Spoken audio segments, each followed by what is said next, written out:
তো প্রিয় শিক্ষার্থীবৃন্দ, সবাইকে শুভেচ্ছা।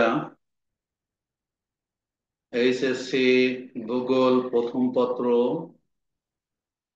পঞ্চম অধ্যায়, জলবায়ুর উপাদান ও নিয়ামক। আজকে আমার আলোচ্য বিষয় বায়ু প্রাচীর জনিত বৃষ্টিপাত, যার অপর নাম হচ্ছে সংঘর্ষ বৃষ্টিপাত। ইংরেজিতে এটাকে ফ্রন্টাল রেইন বলে। আজকে আমার এই পর্বে 48তম ক্লাস। এই পর্বে 48তম ক্লাস। নিচে আমার ছবি দেওয়া আছে, নাম লেখা আছে। এটা আমার ইউটিউব চ্যানেল। ইউটিউব চ্যানেলটা সাবস্ক্রাইব করার আহ্বান জানিয়ে আমি ক্লাসটা শুরু করতে যাচ্ছি।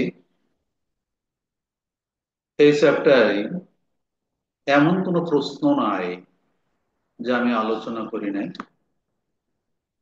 এখানে সব ধরনের প্রশ্নের উত্তর তোমরা খুঁজে পাবে, আশা করি। বুঝলে?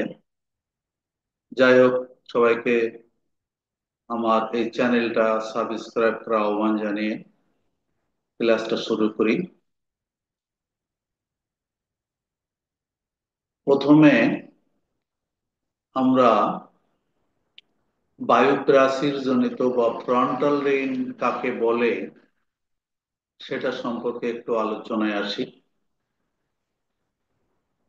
বইয়ের ভাষায় বলতে গেলে, যখন শীতল ও উষ্ণ বায়ু প্রবাহ পরস্পর বিপরীত দিক থেকে অগ্রসর হয়ে মুখোমুখি উপস্থিত হয়, তখন এরা একে অপরের সাথে মিশে না গিয়ে তাদের মধ্যবর্তী স্থানে একটি অদৃশ্য বায়ু প্রাচীর বা ফ্রন্ট সৃষ্টি করে, এবং উষ্ণ বায়ু হালকা বলে তা প্রাচীর বরাবর, প্রাচীর তথা শীতল বায়ুর গা বেয়ে ঊর্ধ্বে উঠতে থাকে। ঊর্ধ্বে ওঠার ফলে উষ্ণ বায়ু প্রসারিত ও শীতল হয়ে উভয় বায়ুর সীমান্ত বরাবর বৃষ্টিপাত ঘটায়। একে বায়ু প্রাচীর জনিত বা সংঘর্ষ বা ফ্রন্টাল রেইন বলা হয়। কি বলা হলো যে সাধারণত কি হলো যে উষ্ণ এবং শীতল বায়ু, দুইটা বায়ুর কথা এখানে বলা হয়েছে। এই যে উষ্ণ ও আর্দ্র বায়ু, আর এটা শুষ্ক ও শীতল বায়ু।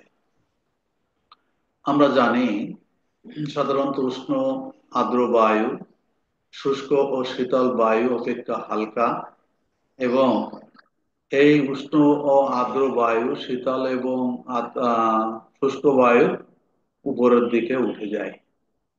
এদিক থেকে যখন উষ্ণ বায়ু প্রবাহিত হয়, আর এদিকে যখন শুষ্ক ও শীতল বায়ু প্রবাহিত হয়, তখন এই উষ্ণ ও আর্দ্র বায়ু উপরের দিকে উঠতে থাকে, এবং শীতল এবং শুষ্ক বায়ু নিচের দিকে যেতে থাকে। তখন এই দুই বায়ুর, এই উষ্ণ আর্দ্র বায়ু এবং শুষ্ক ও শীতল বায়ুর মিলনস্থলে একটা অদৃশ্য প্রাচীরের মতো সৃষ্টি হয়।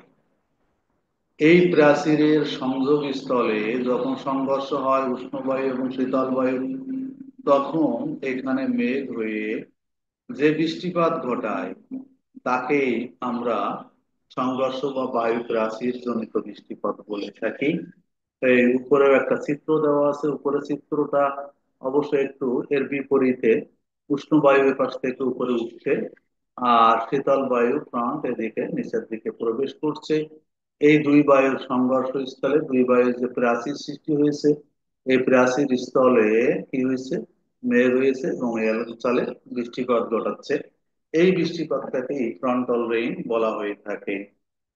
এই ফ্রন্টাল রেইনের কিছু বৈশিষ্ট্য নিয়ে আলোচনা করি। সে বৈশিষ্ট্য যদি আলোচনা করি, সেখানে ক্যারেক্টারিস্টিক্স: শীতল ও শুষ্ক বায়ু, আর্দ্র ও উষ্ণ বায়ুর বিপরীতমুখী সংঘর্ষের দরুন এই বৃষ্টিপাত হয়, যেটাতে আমরা সংজ্ঞাতেই বলেছি।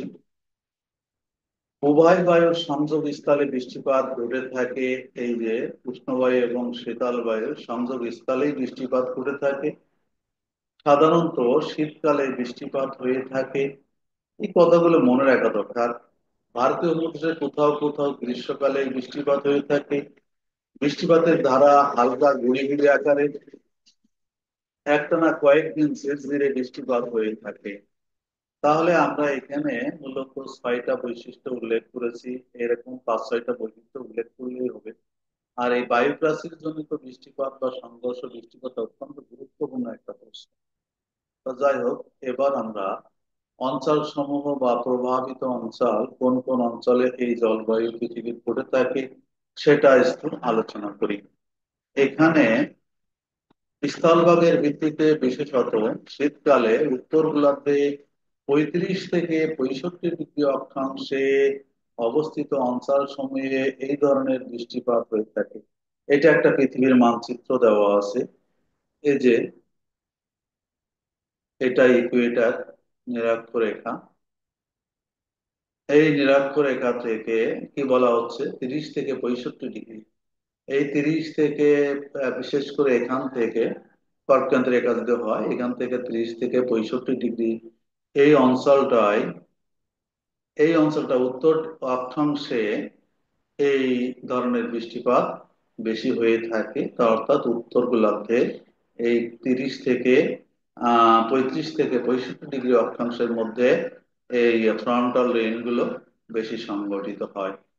তাহলে আজকে আমরা এখানে যে জিনিসটা শিখলাম সেটা হচ্ছে ফ্রন্টাল রেইন বা সংঘর্ষ বৃষ্টিপাত বা বায়ুপ্রাচীর জনিত বৃষ্টিপাত কাকে বলে, এবং এই বৃষ্টিপাতের কিছু গুরুত্বপূর্ণ বৈশিষ্ট্য আছে, সেই বৈশিষ্ট্য নিয়ে আলোচনা করেছি।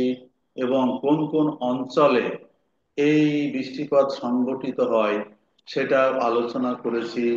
সবাইকে অসংখ্য ধন্যবাদ জানিয়ে আজকের মতো এখানেই শেষ করি। আল্লাহ হাফেজ।